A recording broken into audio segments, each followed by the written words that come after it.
Welcome. Thank you all for coming. Is anyone here for the first time? Okay, nearly everyone. Very good. Is this microphone working? Yeah. Yes. Can everyone hear me? Can you hear me okay? Yeah. Okay. So my name is Keshava. I'm the manager here at Hare Krishna Valley, and this is our retreat center. We have 200 acres situated here in the Otway Ranges, which is it's a beautiful piece of property.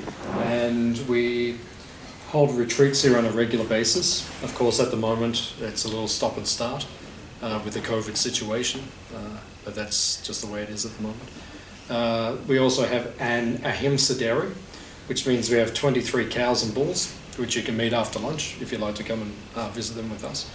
And this is a place where the animals are born and they die, and in between they don't have to worry about tension or persecution. In other words, the animals can live their whole life here. Everything here is sacred, everything here is protected. And we're trying to be an example to the world to show them how we can live like this. You can live in a harmonious environment with other animals, with other human beings, and there doesn't have to be any fear of exploitation. And actually the way the world is right at the moment, and all the problems we have in the world, is because of this one problem, exploitation. Because in China, apparently, this whole COVID pandemic began in Wuhan, apparently, because the animals were being exploited by the humans, and then diseases came up. And this is what we're told. We're not sure. We hear 20 different versions of how it all started. I'm just going with the most simplistic one. But the point is that either way, it's exploitation. And now, because of that, we have a big problem in the world, and we have many other problems in the world. So here at Hare Krishna Valley, we try to set an example of how to live an alternate lifestyle, a positive lifestyle, where we don't have to have so many problems. We can live here harmoniously with our animals. You can live here harmoniously with people. And there's a different atmosphere here. I don't know if you felt that when you arrived here. Some people say they feel like there's a different atmosphere here. Is that true? Did anyone feel like that? I would say vibe.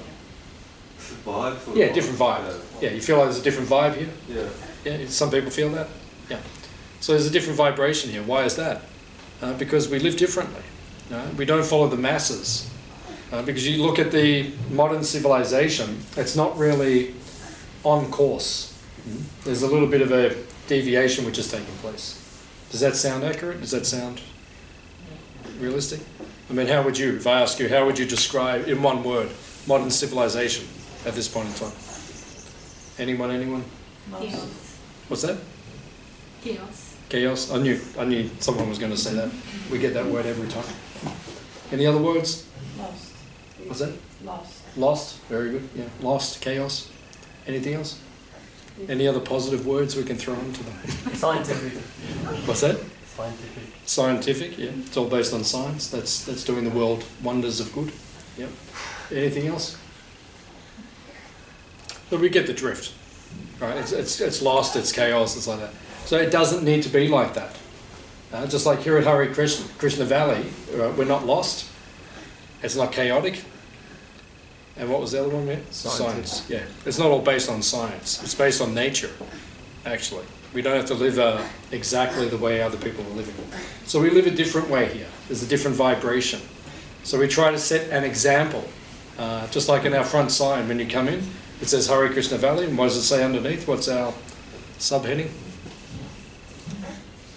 If you can remember, you get a free dessert. Simple living, high thinking. Very good. Yeah. It actually specifically says natural living, high thinking. But yeah, that's it. Simple living, natural living means that. So live naturally, live simply, and think about higher things. What is the motto of modern society?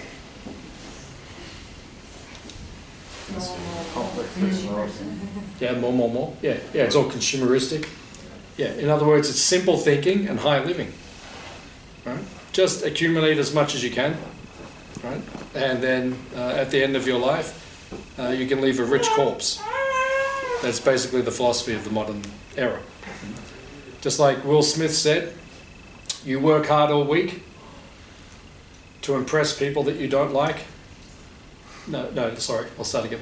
You work hard all week to buy things that you don't need, to impress people that you don't like. That's modern civilization in a nutshell. A very successful philosophy.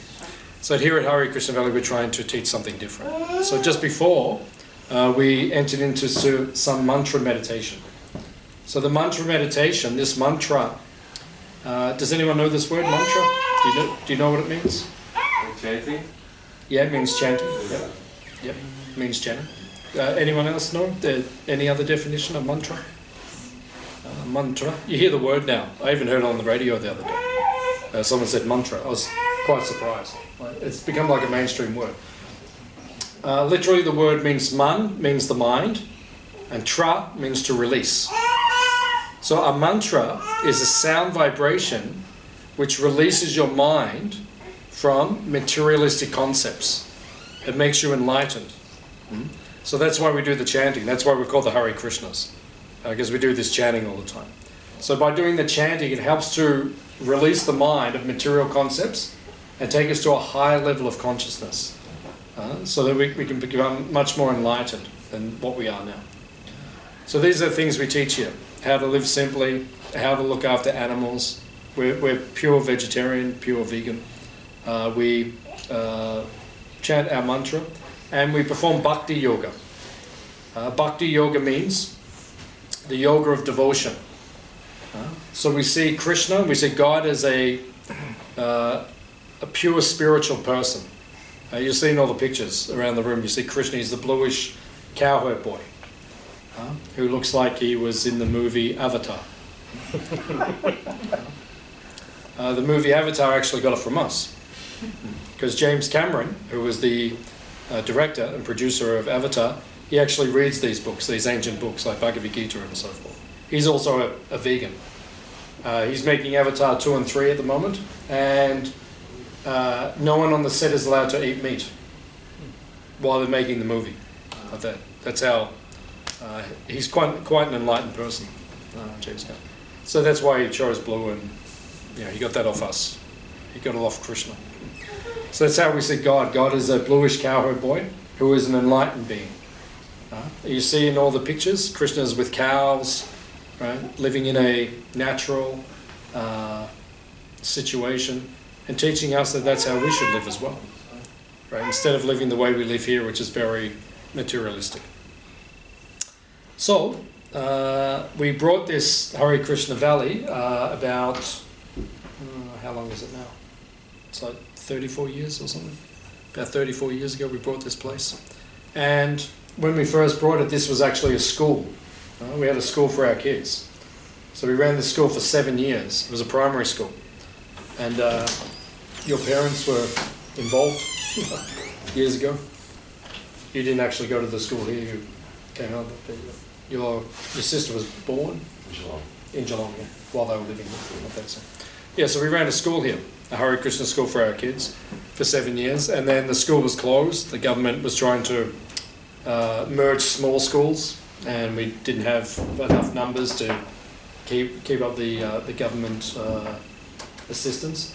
So all of our community who were here, they moved to our other farm, which is in Byron Bay.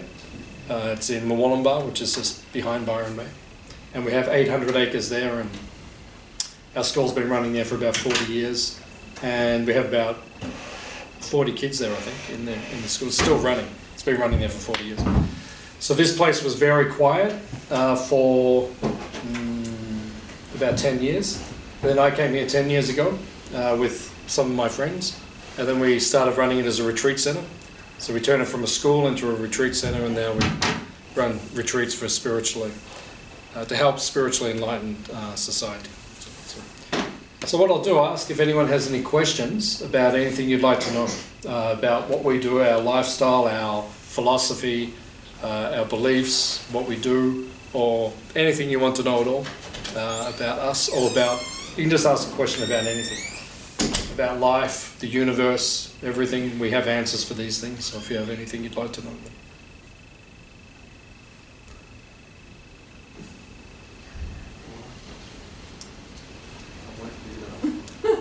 You always got questions.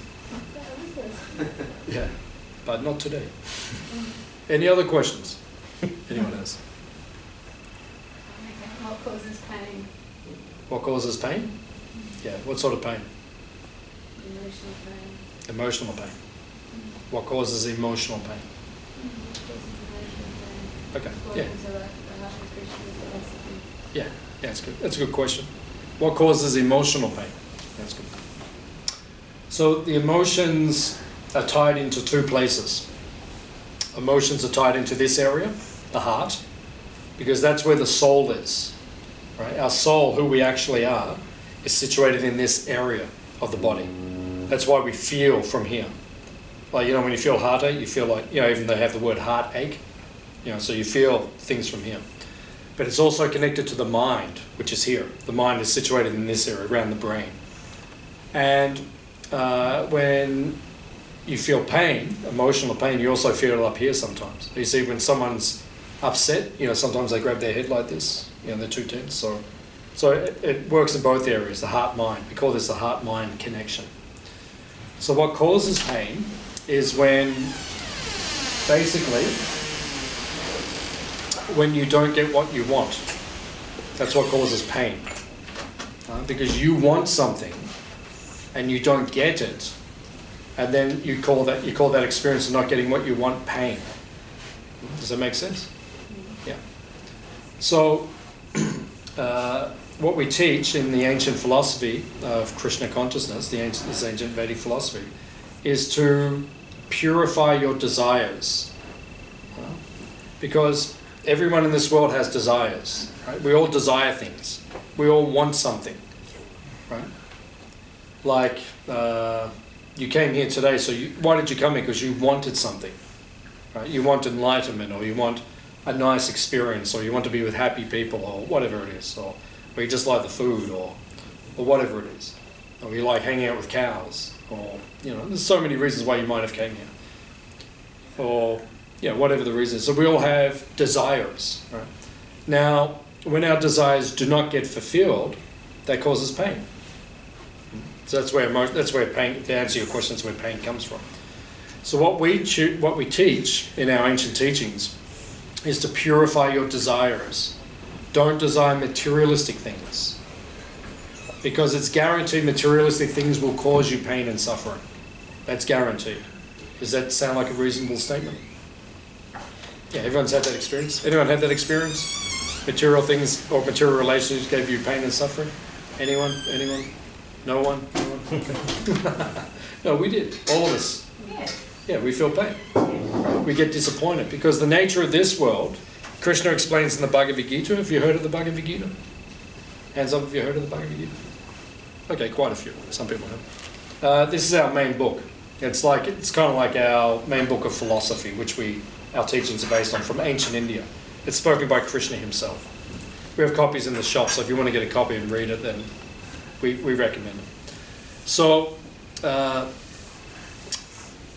Krishna explains within the Bhagavad Gita that everything you experience in this material world, because there are two worlds, which I think most of us haven't understand. There's two worlds.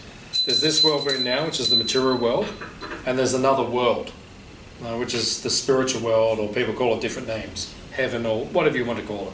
We call it Vaikuntha, or Goloka. We have different names for it. There's another world. So there's a different set of rules up there. There's no suffering up there.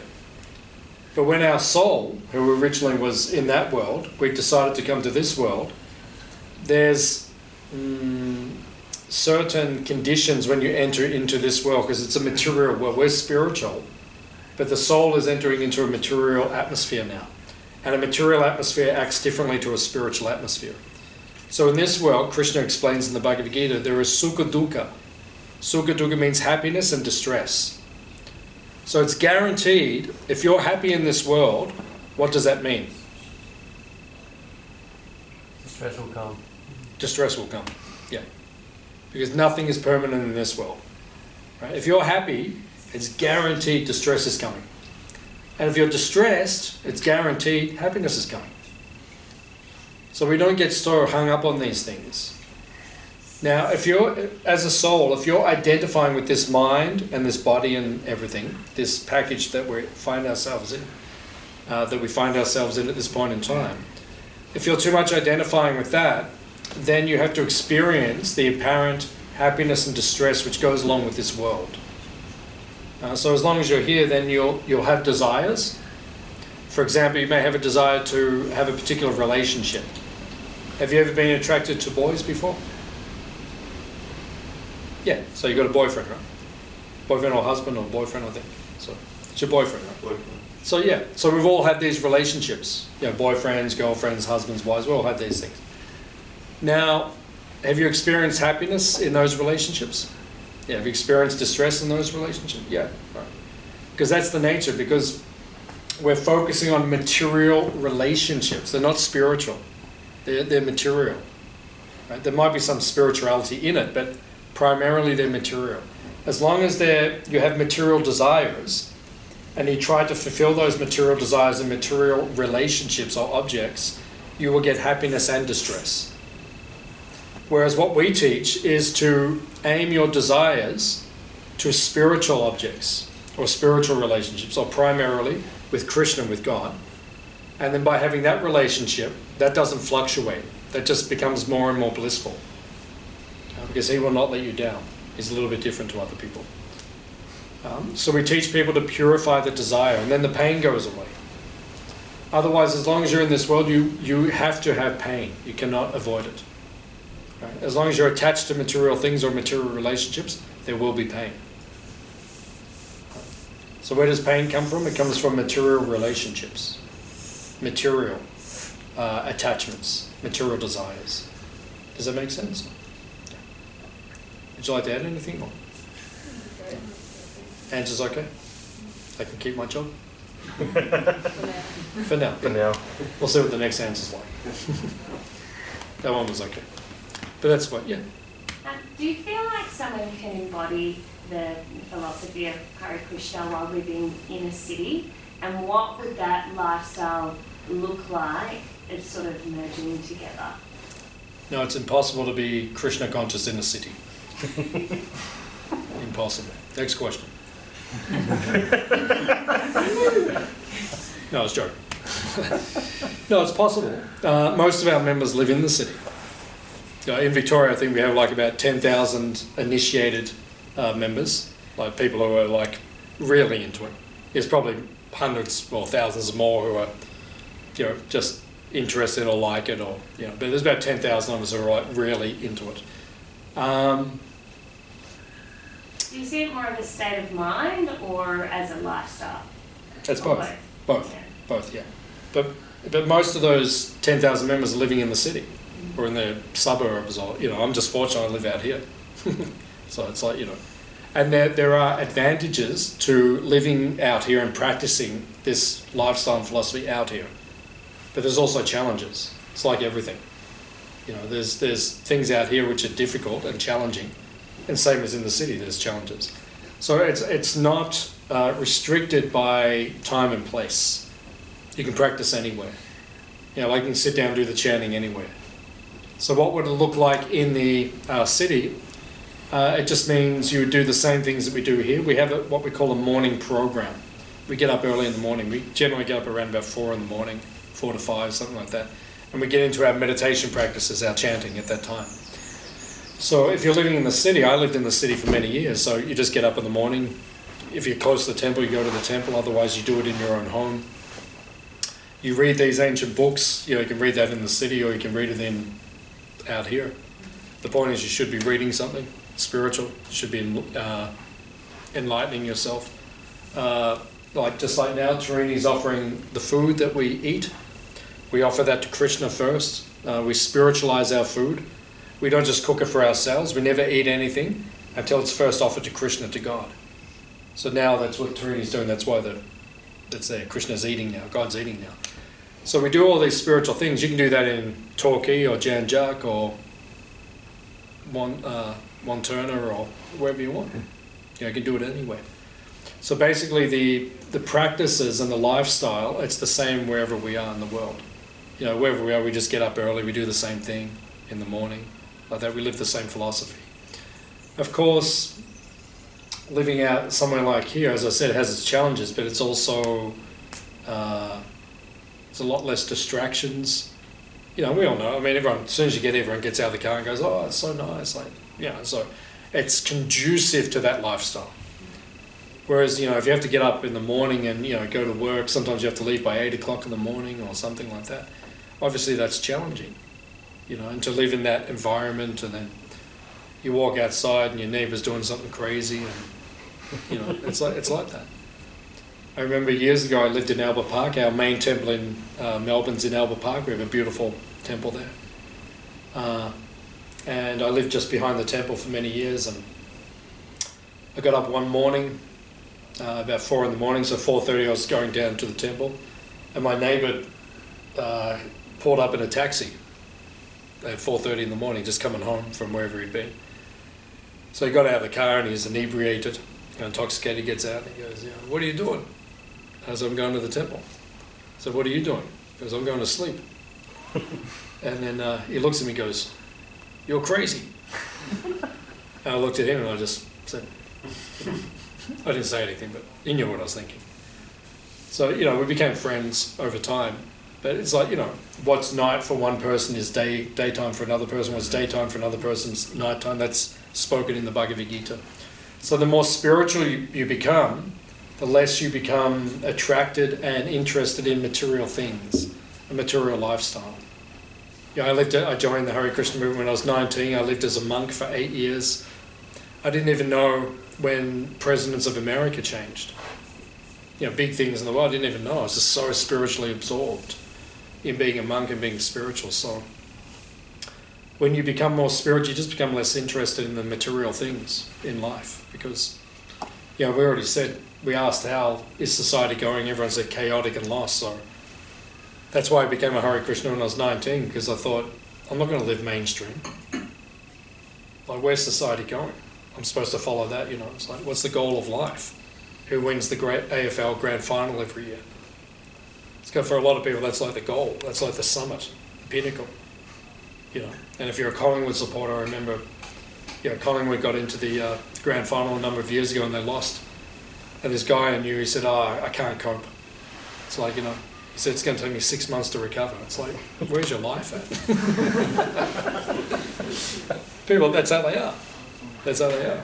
It's like, Collingwood or whatever. It's just everyone, we're spiritual by nature, we're the soul, and our consciousness is not supposed to be absorbed in material things. But unfortunately, many people are. And this society is, as a whole, it's absorbed in material things. That's why we have all the problems. Why is COVID there? Because people are too absorbed in material things. Like, whether or not it came from the animals in Wuhan or not, or came from the lab, or, they're all topics of discussion. We may or may not ever know how it actually started there. But the point is, there is a place called Wuhan. They do have these wet markets. They are eating crazy things in those markets. And a society keeps living like that, how's it ever going to be peaceful?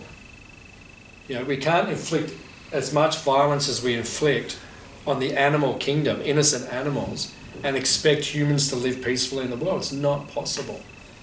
Put 2 and 2 together, it doesn't work. There's something called karma, which most people believe in now.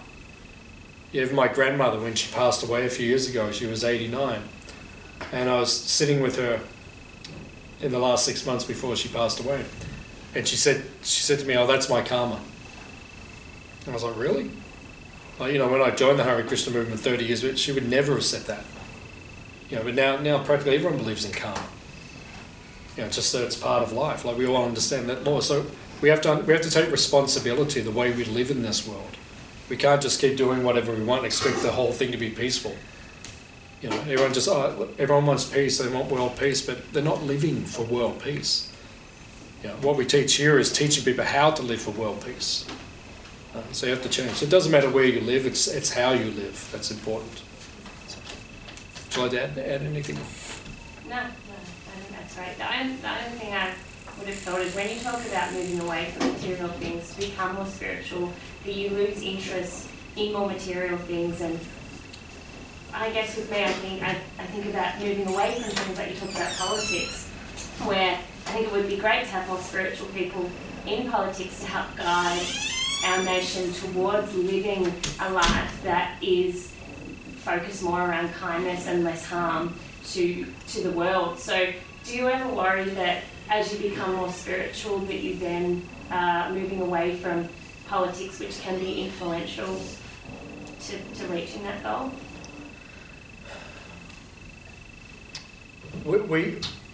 We just follow wherever the opportunities lie, right? So whoever's interested in what we're teaching, that's what we focus on. So if politicians get interested in what we're teaching, we'll guide them. Prabhupada, who's the founder of the Hare Krishna movement, that's his picture there. He passed away in 1977. He's the one who brought all this to the West and spread these teachings. And Prabhupada said that we don't even want to run the government, but we can be the advisory board. Others can run it. They want to run it, you go and run it, but we'll tell you how to run it. Because we can fix all the problems quite easily, actually. Hunger in the world, things like that, we could fix that quite easily. We could tell people what to do, how to live in order to improve the planet. So we don't need to run it, we just need to, we're happy to advise people. That's what we do, we advise. And then it's up to people if they want to follow it or not. So if politicians get interested, then, because like in India, we do have politicians who are quite highly placed in government who do follow what we teach. And there's other places in the world where people are interested. Like some of our members met Barack Obama and things like that. So, they're interested to some degree. Like that. But in other ways, they're not. So, we'll just go over wherever the people are. If people are interested, then that's where we'll go. So we don't care. We're just looking for, if it's the grassroots, just what we call the general population, right? Then we'll teach there. If politicians get into it, we'll teach there. It's just wherever. Any other questions? Yeah. Do you think, like we're talking about, say, consumerism or how our society is a bad thing, and that's how I feel, but do you think that it is there for a purpose? It's actually there as part of your lessons to learn in this life?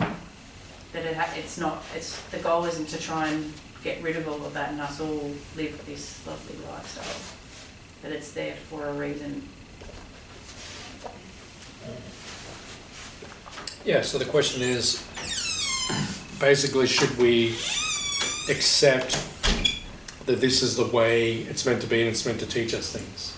Yeah. It's kind of like that. Everything is about free will and choice. Like, you chose to come here today. A free will. Well, no one forced you to come here. It's like you chose to come. So, same as myself, I chose to come here today. I mean, I only live 200 metres away, so it wasn't like a... But, I come here out of choice. I live this lifestyle out of choice.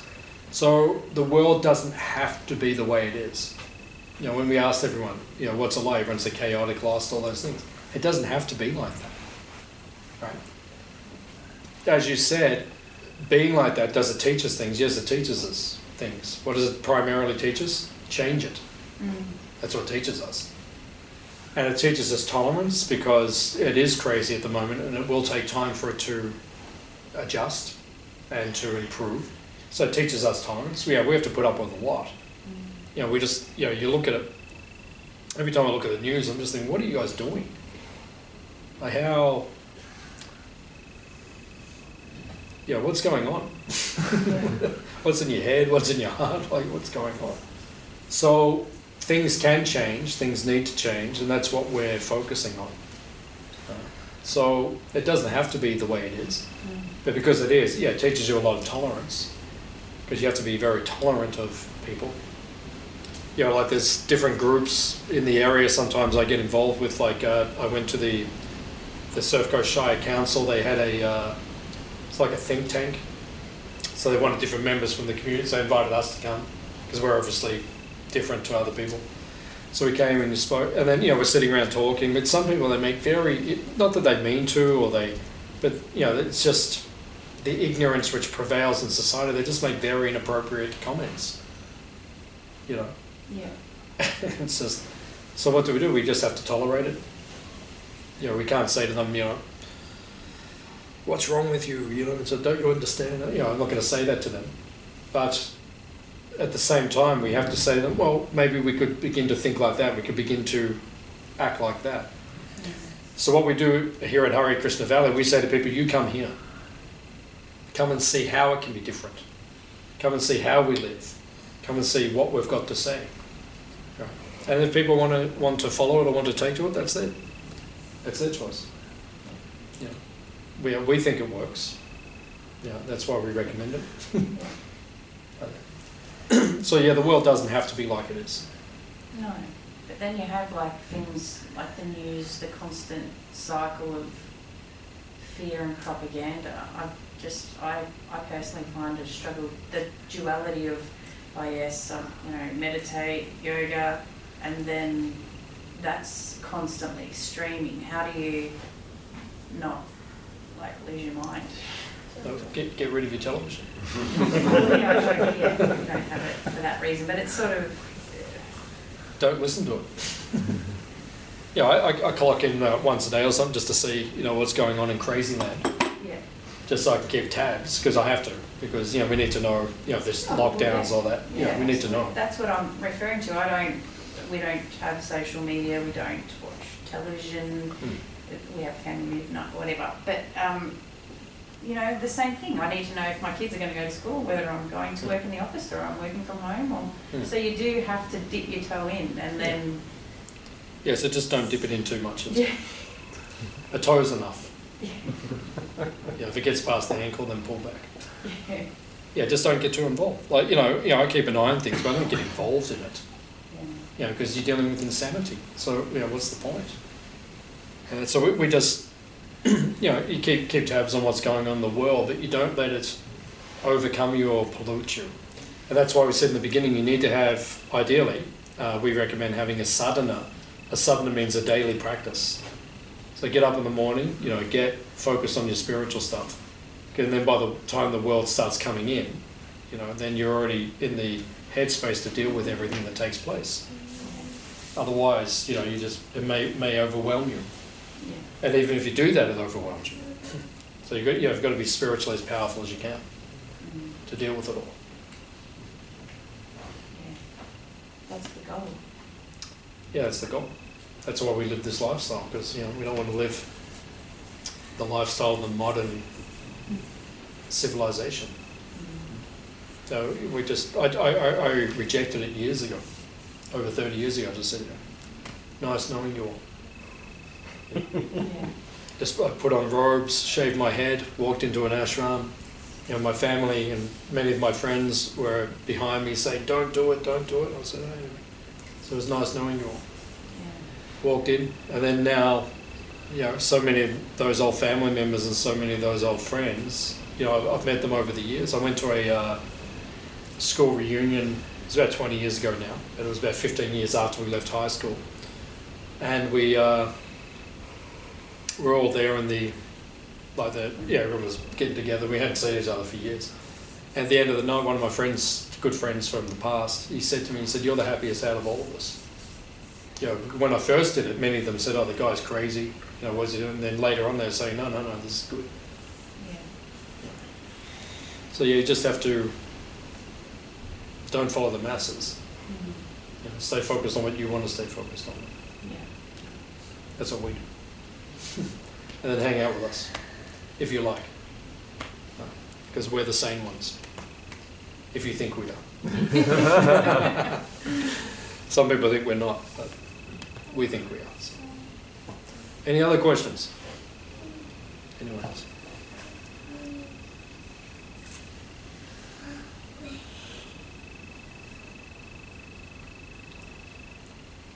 Everyone has attained enlightenment.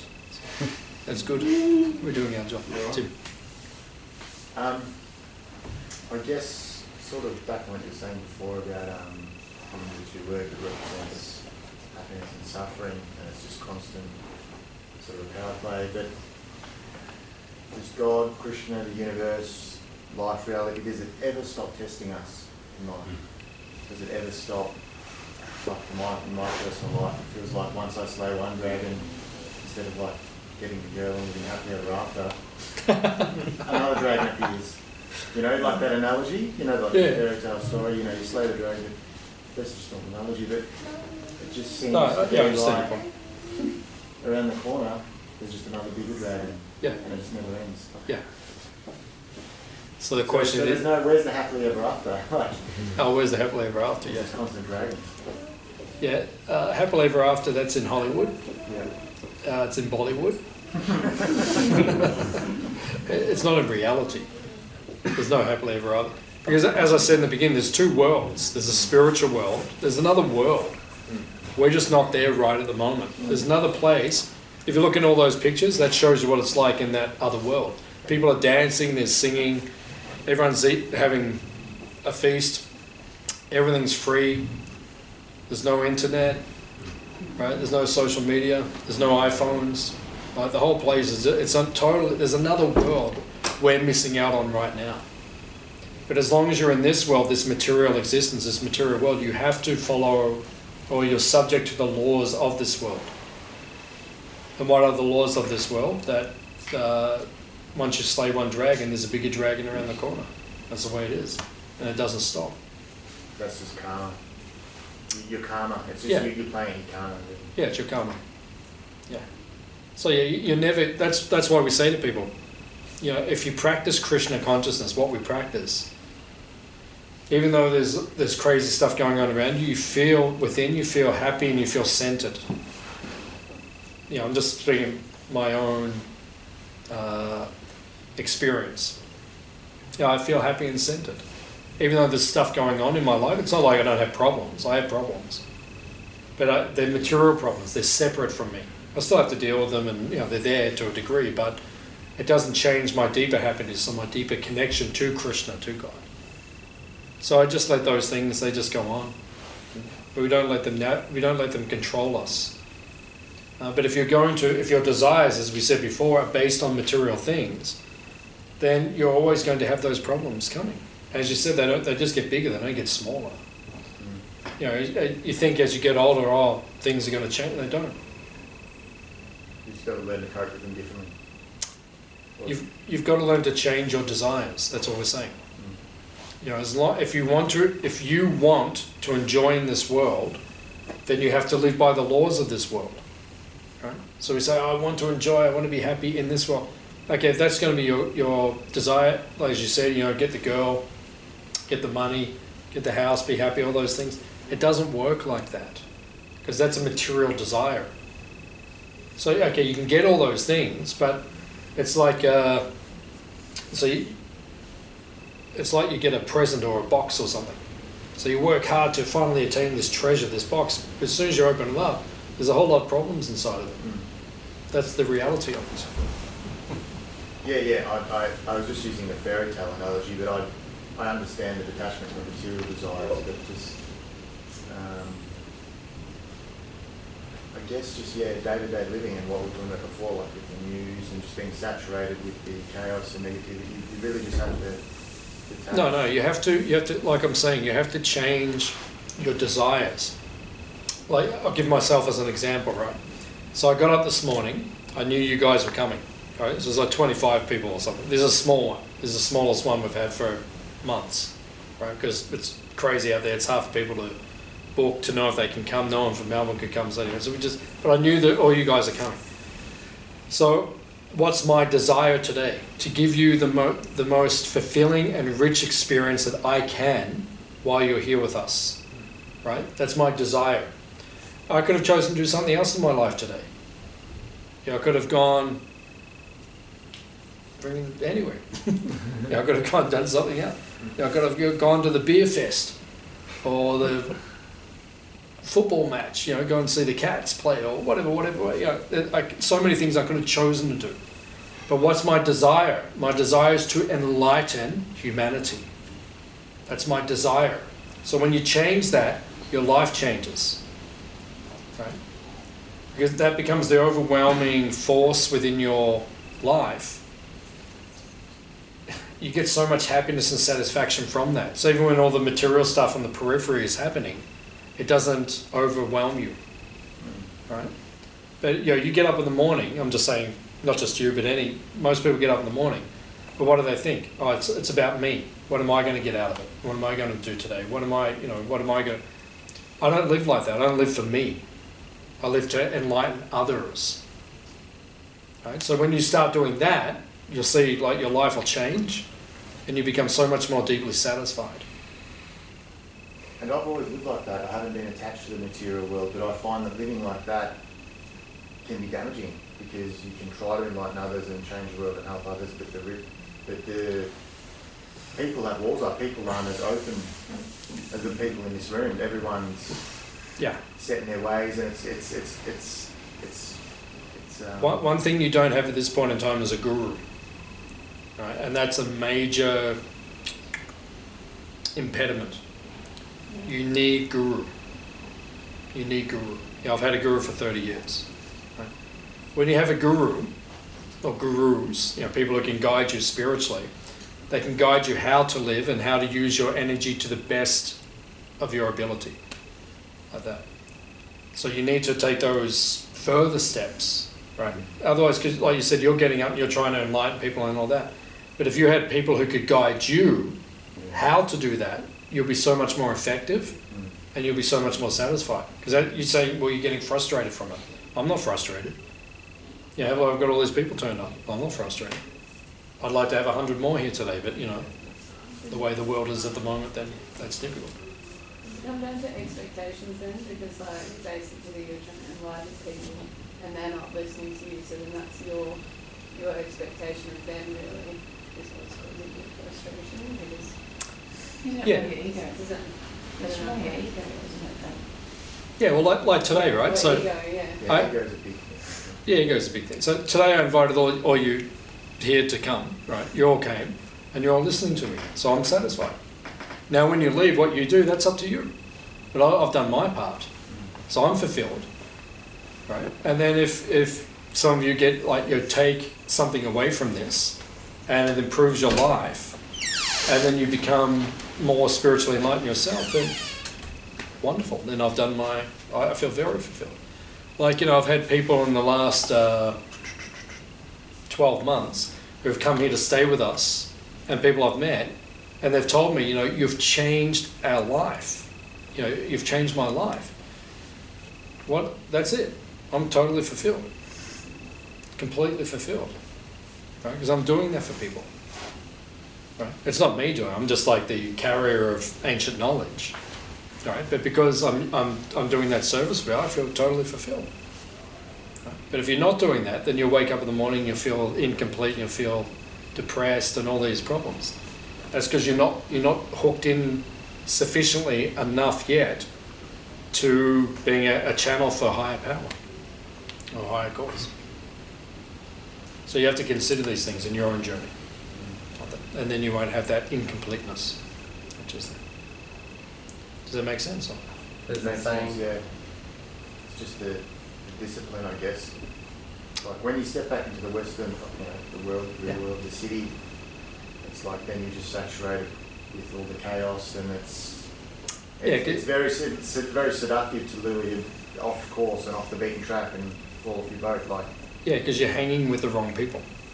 Yeah. You're hanging with the wrong people. Everything is about association. Yeah. Right. So if you get a crystal, like if you see a chandelier. Yeah. So if there's a crystal hanging from the chandelier and the light's reflecting through. So if I'm here, I'll see like a reddish reflection because it's capturing the part of the light it's capturing is showing like a red reflection. And if I move around a few feet at a different angle, I see blue coming from the crystal, and then I see green coming from the crystal. So whatever you associate with, that's what you become. So if you hang out with people like us, what are you going to become? Spiritually enlightened. You say you go back out there. If you choose to hang out with the people out there, okay? If you're going to hang out with UFC, focused people all the time, what are you going to be? You're just going to be like a UFC fanatic. Yeah. Is that a good thing or a bad thing? Well, it's not a bad thing. Some people think it's ridiculous. Other people think it's amazing. But it's not terribly enlightening. If you look at Joe Rogan as an example, because I know you listen to Joe, and sometimes I listen to Joe. there's definitely certain things he's worked out in his life. There's a lot that I can see he hasn't worked out as yet. You know, but if you're going to hang with him all the time, like you're just listening, that's your main feed all the time. You know, you're only going to go as far. You can only go as far as the teacher who's leading you. That's the point. That's so true. Right? Yeah, we've come to this realisation. It's the association, the people around you. Yeah. Your reflection of those you hang with, I guess. So, have you listened to that podcast, Wisdom of the Sages? I think I told you about it, right? Yes. Yeah, so Wisdom of the Sages. Start listening to that podcast. That's far out. Yeah, the guys are in that podcast. Like, Raghunath was on Joe Rogan. He was the yogi guy. Yeah, I've watched that one. Yeah, so he runs the podcast. So it's a spiritual podcast, and it's taken off all over the world. It's, you know, these people are enlightened, right? So they will take you to a higher place. So we just got to choose. We're all going to listen to the podcast. We're all going to listen to things. So choose who you want to listen to, right? Because that's gonna shape your consciousness. That's all. Someone else, yeah. Just on that, like, if you are in a workplace, for example, I often feel like the black sheep, and when I'm talking to people, it's like, wow, I'm 15, 20 years younger than half the people I work with. Yep.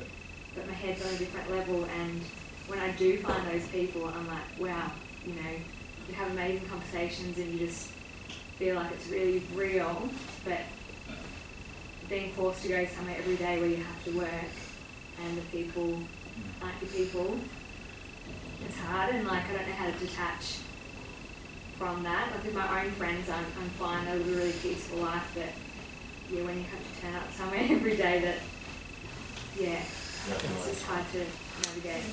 Yeah, so Prabhupada, who's the founder of our movement, he said that we should get together with others who are like ourselves, like us, and we should form, I suppose you say businesses or workplaces where we can all do the same thing, right? So, we can open vegan, vegetarian restaurants, which offer spiritual food to people like that. We can all get there and do stuff like that. My good friend Mark's a great cook. So we can get in, and Paul's a good cook as well. So we can, I'm just saying it's a possibility. Like if we get together and we think like that, there are ways that we could organise things to make that happen. Because that is, it's the same for everyone at the moment. You have to turn up at workplaces to work with people you don't like, who are unenlightened, and that's how you're spending your time. And it's so many people are in that compromised situation. So it's a challenge for people like ourselves who are a little more enlightened to get together and to work out how we can do things so we can run things together so that we can live a more enlightened existence. So it's a challenge. It's hard work for all of us. I mean, I'm fortunate because I get to live, in a place like this where it is more spiritually focused. That's good fortune. But we have to create more and more of those opportunities. And if we all work together, we can do those things. You had a question? Where are we coming in the Sunday feast, inside or outside? That's a very important question. I think I saw them taking the plates inside, so I think we're going to serve inside, and then you can eat inside or you can eat outside. That's up to you. Okay. Like that. Is it okay? Yeah. Any further questions? No. Any other questions?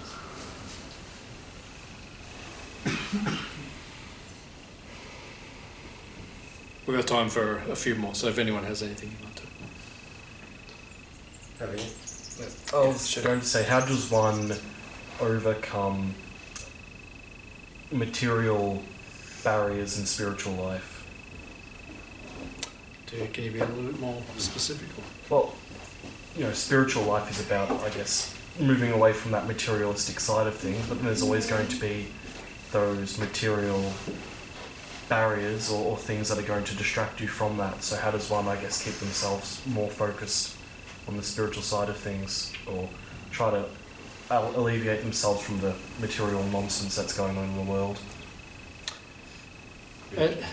As you become more spiritually pure yourself and more enlightened yourself, it affects you less. I remember when I was a young monk and I first began to practice this path, I moved into the ashram and I began to practice the spiritual path.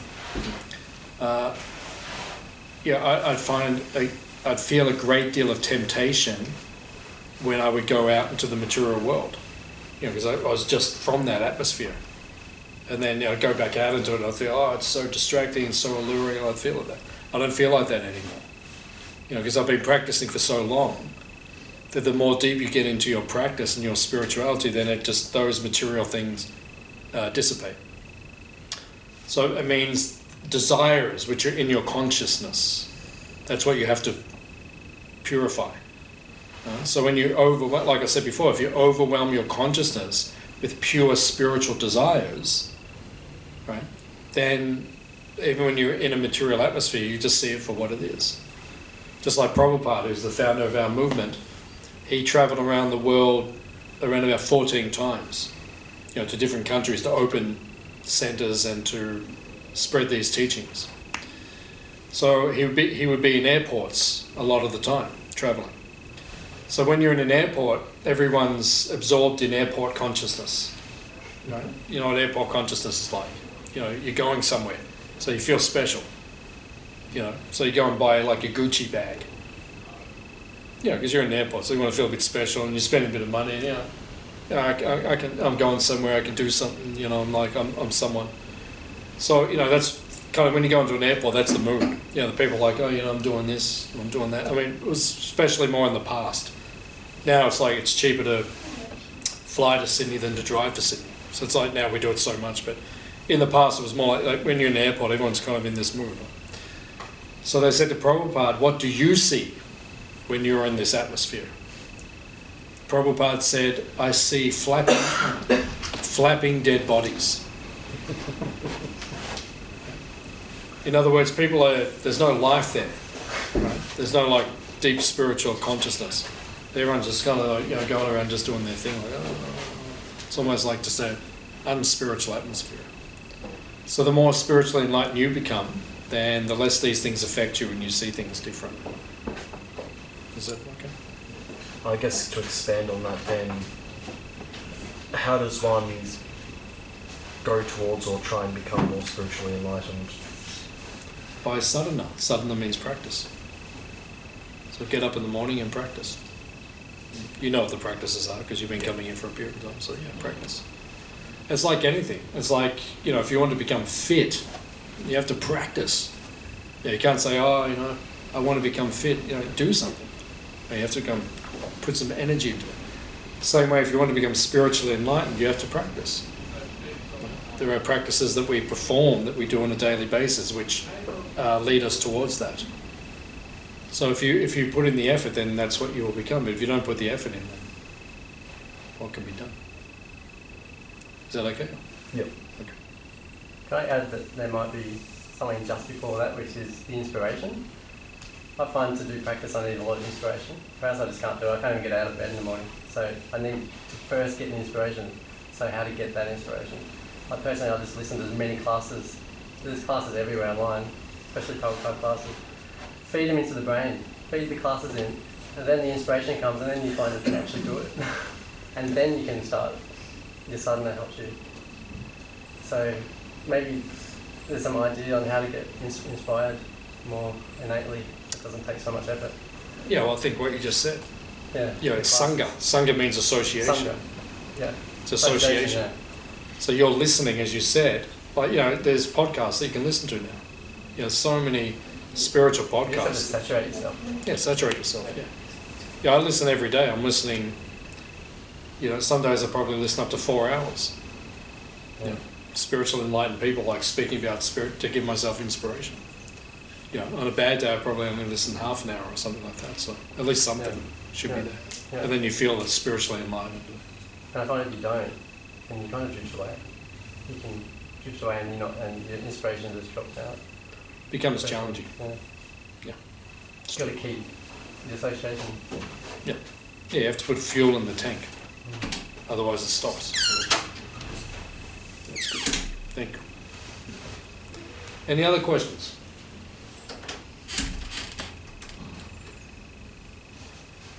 Okay, thank you all for coming.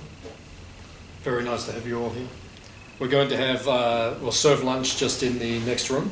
So we can just go in there and then you can either eat inside or outside, wherever you prefer. And then in about 45 minutes after lunch, then we'll go over and see the cows. So if you'd like to come with us, just gather around here and then we'll go over and we'll see our spiritual cows. We have a free magazine, which is here, just up here. So if you want a free magazine, that tells you more about what we do, our lifestyle and so forth. I'm also starting on Wednesday night. I'm starting an online training boot camp, which some people have been signing up for. So if you're interested in that, just go on our Facebook page. And if you're interested to upgrade your life in various ways, this is not just going to be just spirituality. It's just going to be how to make your relationships more successful, how to be more emotionally balanced, how to physically live in an optimal level, how to live a more abundant life, and then spirituality will also be a part of it. So that you can see on our Facebook page if you want to sign up for that. That'll begin on Wednesday night as well. So thank you all for coming. Please come again. If you're hungry, please go to the next room. If you're not hungry, then we'll see you next time.